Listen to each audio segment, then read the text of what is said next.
ஓம் நமச்சிவாய. திருச்சிற்றம்பலம். சிவாய நமக, சிவசிவாய நமக.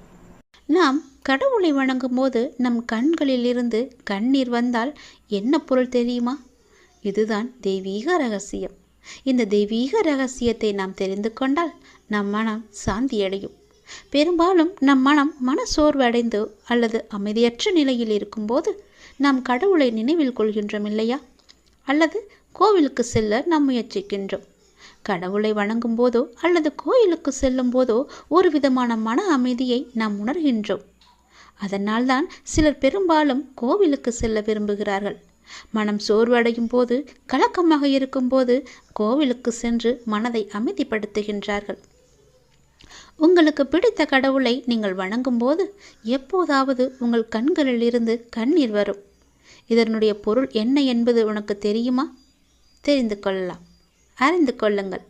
கடவுளின் வழிபாட்டும் போது கண்களில் இருந்து கண்ணீர் வந்தால் கடவுளின் தெய்வீக சக்தி ஏதோ ஒரு குறிப்பை நமக்கு உணர்த்துகிறது என்று நாம் அறிந்து கொள்ள வேண்டும். கடவுள் உங்களுக்கு ஒன்று குறிப்பை கொடுக்கிறார் என்று நீங்கள் பொருள் கொள்ள வேண்டும். நீங்கள் அவற்றை புரிந்து கொண்டால் உங்கள் பிரச்சனைகள் எல்லாமே நீங்கிவிடும் என்றும் உங்கள் வேண்டுதலை கடவுள் ஏற்றுக்கொண்டதாகவும் அர்த்தமாகும். இதுதான் கடவுள் உங்களுக்கு முழு ஆசியையும் கொடுப்பதாகவே அர்த்தமாக கொள்கிறது. கடவுளின் அனுகிரகம் உங்களுக்கு கிடைத்துவிட்டால், உங்கள் வேண்டுதல் அவர்கள் செவிகளில் கேட்டுவிட்டால், உங்களுடைய வேண்டுதலுக்கு பலனை நிச்சயம் அவர் தருவார் என்பதற்கான அறிகுறியாக உன் கண்களில் இருந்து அவரே அந்த கண்ணீரை வர வைக்கின்றார்.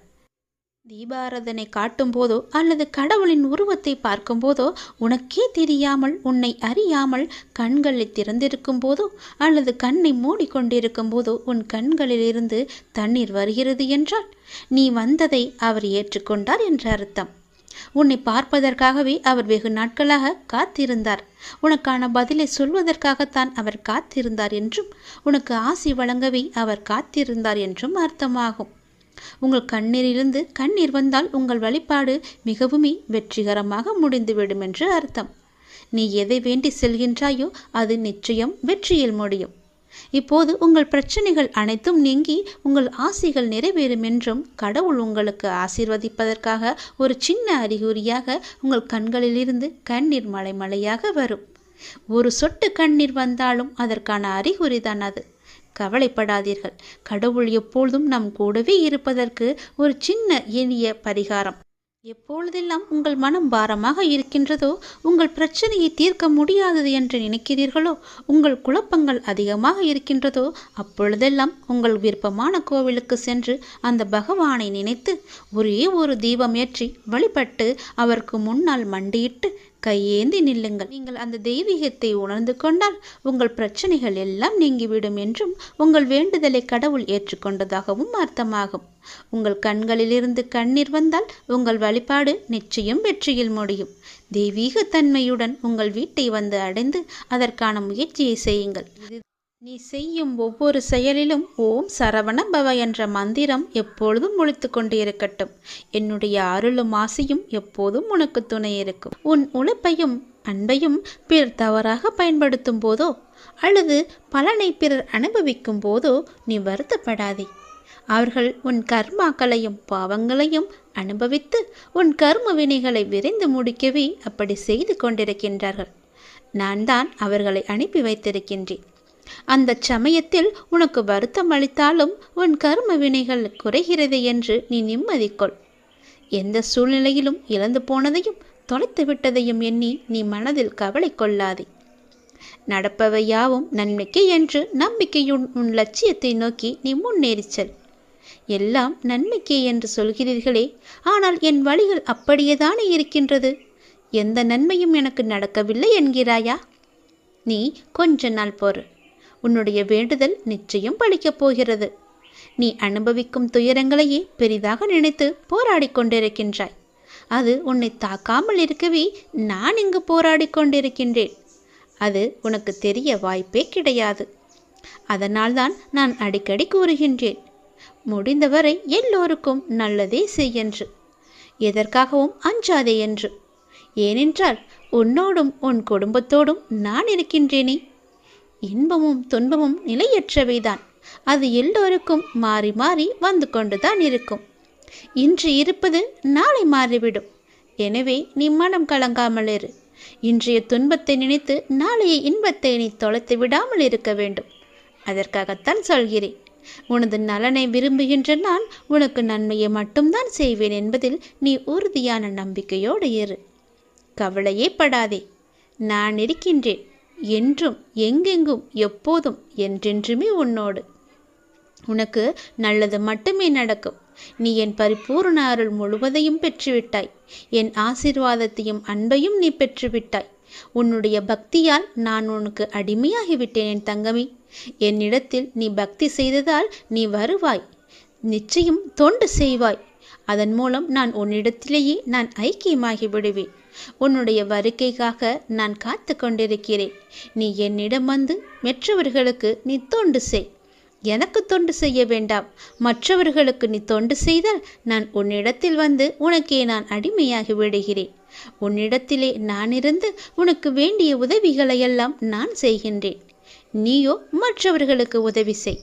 உனக்கு தேவையானது எதுவோ அதை நானே தருகின்றேன். நீ அள்ளி அள்ளி கொடு. நானும் உனக்கு அள்ளி அள்ளி தருகின்றேன். நான் கொடுப்பதை வைத்து நீ மற்றவர்களுக்கு கொடு. உன் வாழ்க்கையில் பல நல்ல நல்ல மாற்றங்கள், நல்ல நல்ல நிகழ்வுகள், நீ கேட்ட சந்தோஷங்கள், மன மகிழ்ச்சிகள் எல்லாமே உனக்கு கிடைக்கும். நீ கேட்ட பண பிரச்சனை எல்லாமே தீர்ந்துவிடும். நான் உனக்கு அள்ளி அள்ளி தரும்போது நீ உன் இரு கைகளையும் தூக்கி அதை வாங்கிக்கொள். நான் தருவது உனக்காக மட்டுமே. உன்னுடைய உண்மையான பக்தியால் நீ என்னை வென்று விட்டாய்.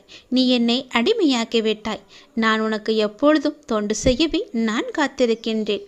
அதுபோல நீயும் தொண்டு செய்து மற்றவர்களின் வாழ்த்துக்களை நீ பெற்றுக்கொள். அதன் மூலம் உன் வாழ்க்கை மிக சிறப்பாகவே மாறும். நான் உன் நல்ல எண்ணத்தில் தான் நான் வைத்திருக்கின்றேன். அதுபோலவே நீயும் செய். உன்னையும் எல்லோரும் போற்றுவார்கள். நன்றாக இருப்பாய் நீ. திருச்செந்தூர் முருகன் நான் உனக்கு அள்ளி அள்ளி கொடுக்கப் போகின்றேன். சந்தோஷமாகவே பெற்றுக்கொள் நீ. நல்ல காலம் உனக்கு பிறந்து விட்டது தங்கமே. இனி நடக்கப் போவது எல்லாமே நன்மையாகவே இருக்கப் போகிறது. நீ செய்வது எல்லாமே நன்மையிலேயே முடியப் போகின்றது. ஏனென்றால் உன்னுடைய பாவ காலம் எல்லாமே முடிந்து விட்டது. புண்ணிய காலம் ஆரம்பித்து விட்டது. நீ செய்த புண்ணியத்திற்கேற்ப நல்ல நல்ல பலன்கள் எல்லாம் உன் வாழ்வில் நடக்கப் போகின்றது. மனதில் ஏற்படும் தேவையற்ற சஞ்சலங்களை கண்டு கொள்ளாமல் நீ விட்டு விடுவதுதான் உனக்கு நல்லது. ஏனென்றால் நல்ல காலம் பிறந்து விட்டதல்லவா? சஞ்சலங்களை மனதில் வைத்துக்கொண்டு அந்த நல்ல காலங்களை நீ அனுபவிக்க வேண்டும். அதை தவற விட்டு விடக்கூடாதல்லவா? அதற்காகத்தான் சொல்கிறேன். உன் மனம் சஞ்சலத்தில் இருந்தால் அதை கண்டு கொள்ளாமல் விட்டுவிடு. நல்ல நேர்மறை சிந்தனைகளோடு உனக்கு என்ன வேண்டும் என்பதில் மட்டும் நீ தெளிவான முடிவோடு உன் வாழ்க்கையை எதிர்கொள்ள தயாராக இரு. எல்லாமே நல்லபடியாகவே நடக்கும். உன் மனதில் ஏகப்பட்ட குழப்பங்கள் இருக்கின்றது. அந்த குழப்பத்திலிருந்து நீ எப்படி வெளிவர வேண்டும் என்பதை நான் சொல்கிறேன். அதன்படியே நீ நடந்து கொள். உன்னுடைய எதிர்காலம் மிக சிறப்பாக நல்லபடியாக இருக்க நீ சில முடிவுகளை துணிந்து எடுக்க இருக்கின்றாய். அதனால் உனக்கு நன்மை நடக்குமா நடக்காதா என்ற குழப்பத்திலும் நீ இருக்கின்றாய். கவலையப்படாதே. நீ எடுத்த முடிவு சரியானதே. எனவே நீ எடுத்த முடிவை பற்றி கவலைப்படக்கூடாது. இனி அதில் சில பயணங்கள் வரப்போகின்றது. பல பல மாற்றங்கள் வரப்போகிறது. அது உன் வாழ்வில் நல்லதாகவே நடக்கப் போகிறது. எல்லாம் உனக்கு நன்மையே செய்யும். அதனால் அதை பற்றி குழப்பாமல், மனதை போட்டு வருத்தி கொள்ளாமல் நீ எப்போதும் என்னுடைய நாமத்தை மட்டும் உச்சரித்து கொண்டே இரு. அது உன்னை எல்லா ஆபத்திலிருந்தும் காத்துவிடும். கலங்காதே. எப்போதெல்லாம் உனக்கு உன் மனதில் பயம் தோன்றுகிறதோ அப்போதெல்லாம் என்னுடைய நாமத்தை நீ சொல்லி வா. மற்றவர்கள் உன்னை பற்றி பேசுவதை நீ கவனத்தில் கொள்ளாதே. மற்றவர்கள் வாயை நம்மால் அடைக்க முடியாது. அதனால் நம் காதை அடைத்து கொள்ளலாம் அல்லவா? நம் காதை அடைத்து கொண்டு அதன்படியே நீ போ. உன் மனதிற்கு என்ன தோன்றுகிறதோ அதன்படியே செய். உன் வாழ்க்கையில் எது சரியானதோ அதை நீ செய்து வா. நான் இருக்கின்றேன் உனக்கு. உனக்கு நல்லது நடக்க நான் அமைத்து தருகிறேன் எல்லாவற்றையும் உனக்கு சாதகமாக. உன்னுடைய மன வருத்தம் மாறும். சில அற்புத நிகழ்வுகள் அடுத்தடுத்து உன் வாழ்வில் நடக்கப் போகின்றது. நான் உன்னை ஒருபோதும் கைவிட மாட்டேன். நீ கேட்டவற்றை உனக்கு நான் கிடைக்கச் செய்வேன். நன்மையும் தீமையும் மாறி மாறி வந்து கொண்டுதான் இருக்கும். இதுதான் எல்லோருக்குமான வாழ்க்கை. என்னை வணங்கும் உனக்கு தீமையின் தாக்கத்தை குறைத்து நன்மைகள் அதிகம் நடக்கும்படியாக முன் வாழ்வை இப்போது நான் நடத்தி கொண்டிருக்கின்றேன். வாழ்வின் நல்ல மாற்றங்கள் நினைத்து பார்த்திராத அற்புதமான மாற்றங்களாக அது நடக்க இருக்கின்றது. அந்த நல்ல மாற்றங்கள் நடந்து நீ மகிழ்ச்சியாக இருக்க வேண்டி என்ன நிகழ்வுகள் நடக்க வேண்டுமோ அதுவே உன் வாழ்வில் நடக்கப் போகிறது. இனி எல்லாமே உன்னுடைய நன்மைக்காக மட்டுமே நடக்கப் போகிறது. நீ எதை தேடி என்னிடம் வந்தாயோ, உன் எதிர்காலம் சிறப்பாக இருக்க வேண்டும் என்று என்னிடம் கண்ணீர் விட்டு அழுதாயோ, அது நல்லபடியாகவே மாற்றி அமைத்து தருகிறேன். உன் எதிர்காலம் மிக சிறப்பாகவே இருக்கப் போகிறது. இப்போது நீ எடுத்திருக்கும் முடிவு உன்னுக்கும் உன் வாழ்க்கைக்கும் உன் குடும்பத்திற்கும் மிக சரியானது. அதன் வழியே நீ போ. உன் வாழ்வில் பல நல்ல மாற்றங்களை நான் அமைத்து தருகிறேன். தைரியமாகவே இரு. உன்னுடைய வாழ்க்கையை புதியதொரு வாழ்க்கையாக மாற்றி அமைத்து நான் உனக்கு தரப்போகின்றேன். புதியதொரு வாழ்க்கையை நீ வாழப்போகின்றாய். உனக்காகவே நான் அதை உருவாக்கியிருக்கின்றேன். அதில் உன்னை வழிநடத்தி செல்பவனும் நானே. தடை ஏதுமில்லை உனக்கு. உன்னை வழிநடத்தி சென்று கொண்டிருப்பவன் நான் தான் என்பதை நம்பி முன்னேறி கொண்டே இரு. தயங்காமல் நீ முன்னேற வேண்டும். அப்போதுதான் நான் உனக்கான சரியான பாதையை அமைத்து தர முடியும். உன் வாழ்வில் சிக்கலான சவாலான விஷயங்களுக்கு இப்போது நீ விடை காணப் போகின்றாய். நீண்ட நாட்கள் அதற்கு விடை கிடைக்காமல் இருந்தது அல்லவா? இப்போது அதற்கு விடை கிடைக்கப் போகிறது. உனக்கு ஆலோசனை தருவதற்கும் சரியான மனிதர்கள் இல்லாமல் இருக்கின்றாய் அல்லவா? அது இப்பொழுது உனக்கு சரியான நபர்களிடமிருந்து சரியான ஆலோசனை வந்து சவாலான விஷயங்களை எல்லாம் எதிர்கொண்டு அதற்கு விடை கண்டு அதில் நீ வெல்லப் போகின்றாய். தைரியமாக இரு. உனக்கு நான் இருக்கின்றேன். நானே கூட அந்த ரூபத்தில் வரலாம். உனக்கு எல்லா உதவிகளையும் நானே செய்கின்றேன். உன்னை நான் அனுப்பியிருக்கும் நபர் கூட உனக்கு உதவிகள் செய்வதற்காகத்தான் உன்னை நோக்கி வந்து கொண்டிருக்கின்றார். அவரை நீ அலட்சியம் செய்யாதே. அது நானாக கூட இருக்கலாம் அல்லவா? உனக்கு உதவிகள் நிச்சயம் வந்து சேரும். அதுவும் உனக்கு சரியான நேரத்தில் வந்து சேரும். உனக்கான சரியான தீர்வை சரியான நபர்கள் மூலம் உன்னிடம் நான் கொண்டு வந்து சேர்ப்பேன். உனக்கு நல்லது மட்டுமே நடக்கும். உனக்கு நல்ல தீர்வை நான் வழங்குகின்றேன். நீ முகமலரும் நிகழ்வொன்று நடக்கப் போகின்றது. கண்ணீர்தான் வற்றி விட்டதே, அழுது அழுது என்று கவலையோடு இருந்தையல்லவா? இனி புன்னகை மலையில் நீ நனையப் போகின்றாய். நீ அழுவது இந்த வாழ்க்கையில் சாத்தியம் என்றால் நீ மகிழ்ச்சியாக இருக்கப் போவதும் சாத்தியமே. இதுவும் சத்தியமே. நான் இருக்கிறேன். நீ பயமின்றி இரு. நான் உன்னை பலமுறை என் ஆலயத்திற்கு வா, ஒரே ஒரு முறை வந்து என்னை பார்த்துவிட்டு போ என்று பலமுறை நான் உன்னிடம் கூறிவிட்டேன். நீயோ வருவதற்கான ஏற்பாடுகளை எல்லாம் செய்தாய். ஏதோ ஒரு வகையில் அது தடுத்து கொண்டே போனதல்லவா? இனி அது நடக்காது. இந்த வருடம் நீ என்னை வந்து கண்டிப்பாகவே பார்க்கப் போகின்றாய். என்னை தரிசித்து விட வேண்டும் என்ற உன் தீராத ஆசை நிறைவேறப் போகிறது. நிச்சயம் அது நிறைவேறும். நீ என்னிடம் பிரார்த்தித்தபடியே நான் உனக்கு விரைவாகவே தரிசனம் தரப்போகிறேன். நீயே என்னை வந்து கண் குளிர பார்க்கப் போகின்றாய். நின்று நிதானமாக பார்த்து கண்ணீர் விட்டு கதறப் போகின்றாய். நான் உன்னை பார்த்து விட்டேன் அப்பா என்ற மகிழ்ச்சியில் நீ துள்ளி குதிக்கப் போகின்றாய். நல்லவர்கள் கஷ்டப்படுவார்கள், கெட்டவர்கள் சந்தோஷமாக இருக்கிறார்கள் என்று நீ வருத்தாதே. எல்லாம் கர்ம வினையே காரணம். உன் கர்மாக்கள் எல்லாம் முடிந்து விட்டன. அதனால்தான் இந்த வருடம் நீ என்னை காண வரப்போகின்றாய். கர்மாவை இத்தனை நாட்கள் உன்னை வரவிடாமல் தடுத்து நிறுத்தியது. அதனால் எல்லா கர்மாக்களையும் சென்ற வருடத்தோடு நான் உனக்கு முடித்து விட்டேன். இனி உன் வாழ்வில் நல்லது மட்டுமே நடக்கப் போகின்றது. அதற்கான சிறந்த அறிகுறியாக நீ என்னை வந்து தரிசிக்கப் போகிறாய். நான் உனக்கு ஆசிகள் வழங்கப் போகிறேன். என் அன்பும் ஆசியும் ஆசீர்வாதம் எப்பொழுதுமே உனக்கு இருக்கப் போகிறது. நிலையான வருமானத்தை நான் உனக்கு தரப்போகின்றேன். தகுந்த வெகுமதிகளை நான் உனக்கு அள்ளி அள்ளி தரப்போகின்றேன். எல்லாவற்றிற்கும் காலம் வரும்போது அந்த கடவுள் உனக்கு பதில் சொல்வார் என்று சொன்னேன் அல்லவா? அது இதுதான். உன்னுடைய வாழ்வில் ஒரு அதிசயம் நடக்கப் போகின்றது. 2 மாதத்திற்கு பிறகு உன் வாழ்க்கை அடியோடு மாறப்போகிறது. பாய்ந்து வரும் யோகத்திற்கு மிக அதிக சக்தி உண்டு. அதை நீ ஆள்வதற்கு தயாராக இரு. நீ எதை பார்த்ததை விட பல மடங்கு நன்மை உனக்கு அதில் கிடைக்கப் போகின்றது.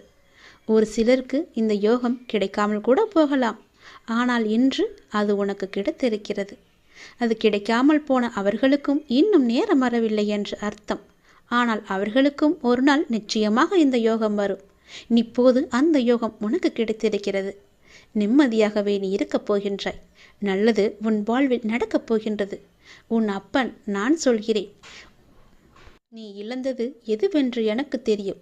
அது உனக்கு எவ்வளவு முக்கியம் என்றும் எனக்கு தெரியும். அது எவ்வளவு பெரியது என்றும் எனக்கும் தெரியும். நீ கவலைப்படாதே. இனி இழப்பதற்கு ஒன்றும் இல்லை என்று வரும்போது நீ புரிந்து கொள். இனி பெறுவதற்கு நிறையவே இருக்கிறது என்று. இதுவரை நீ இழந்தாய், இனிதான் அனைத்தையும் நீ பெறப்போகின்றாய். அதன் ஆரம்பமாகத்தான் என்னுடைய அன்பை நீ இன்று பெற்றுவிட்டாய். இனி எல்லாமே நீ பெறப்போகின்றாய். ஏற்கனவே நீ இழந்து விட்டதால் இந்த முறை எப்படி இழக்கக்கூடாது என்பதை புரிந்து பத்திரமாக வைத்துக் கொள்ளப் போகின்றாய். ஏனென்றால் இனி உன் வாழ்வில் பெரிதாகவே நீ பெறப்போகின்றாய். இந்த சிறிய இழப்பின் மூலம் அந்த அனுபவத்தை கொண்டு இனி நீ பெறப்போவதை பத்திரமாகவே வைத்துக் கொள்ளப் போகின்றாய். இனி உன்னிடத்திலிருந்து எதுவும் எடுத்து கொள்ளப்படாது. பயப்படாதே, கலங்காதே, குழப்பத்தை ஏற்படுத்தி கொள்ளாதே. உன் மனதை நீ எப்பொழுதும் அமைதியாக வைத்துக்கொள்.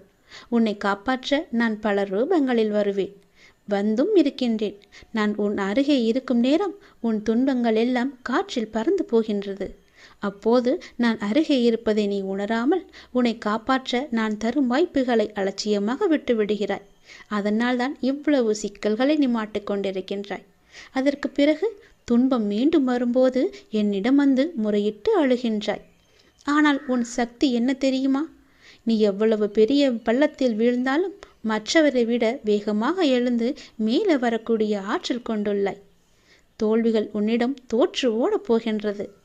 நான் உன்னை கடைசி வரை காப்பாற்றப் போகின்றேன். என் பிரியமான பிள்ளைக்கு நான் எல்லாவற்றையுமே தரப்போகின்றேன். என் பிள்ளையை காப்பாற்றுவது உன் அப்பாவின் வேலை அல்லவா? நான் காப்பாற்றுகிறேன். நீ பயப்படாதே, எதை பற்றியும் நீ சிந்திக்காதே. பல நேரங்களில் பல ரூபங்களில் நான் உனக்கு ஆறுதலாக வந்து பேசுவது அவ்வப்பொழுது உன் கண்ணீர் துடைக்க மட்டுமல்ல, நான் உன்னோடு இருக்கிறேன் என்ற உண்மையை உனக்கு உணர வைக்கத்தான். மனம் தளர்ந்து போகாமல் வாழ்வின் அடுத்த கட்டம் என்னவென்று பார்த்து அதை நீங்கி பயணிக்க செய். அடுத்த கட்டத்திற்கு நீ சென்று விடு. அதை நான் நகர்த்தி காமிக்கின்றேன். அதை புரிந்து வாழ்வின் அடுத்த கட்டத்திற்கு என்ன எல்லாம் செய்ய வேண்டுமோ அந்த சிந்தனையில் நீ ஈடுபடுத்திக் கொள் உன்னை. அங்கேயே இருந்து கண்ணீர் சிந்தாதே. போனது எல்லாம் போகட்டும். போனது திரும்பி வரவா போகிறது? அதை பல வடிவங்களில் நான் உனக்கு திருப்பி தருகிறேன். வேறொரு ரூபத்தில் அது உன்னை வந்து சேரும்படி நான் அமைத்து காமிக்கின்றேன். நீ முயன்று பார். உன்னால் முடியும். நிச்சயம் உன்னால் மட்டுமே முடியும். உனக்கு நான் துணை இருப்பேன்.